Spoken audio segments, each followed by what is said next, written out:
Hello, grade 9. I'm Ryan. We are going to continue our lesson DC voltage.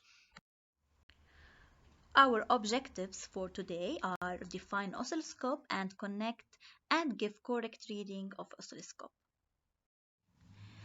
Do you know that there is an instrument that allows us to visualize or see the variation of the voltage with time?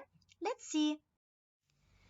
Yes, it's the oscilloscope. Oscilloscope is an instrument that allows to measure and visualize the electric voltage with time. The oscilloscope has two main terminals, the phase and the ground. The phase, when we want to connect the oscilloscope to the battery, we should connect the phase to the positive pole and the ground to the negative pole. And this is the screen of the oscilloscope. It has an axis of voltage U and an axis of time.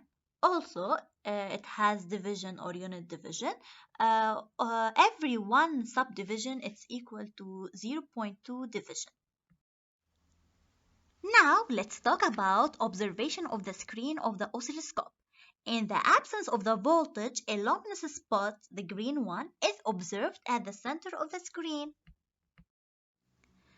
While in the presence of voltage, a luminous line which represents the variation of the voltage across the battery with time moves upward.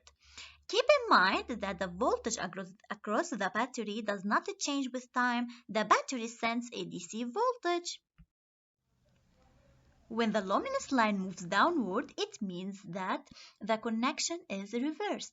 It means that the phase terminal is connected to the negative pole of the battery and the ground terminal is connected to the positive one. After watching this video, please grade 9 solve assignment number 3. Thank you so much.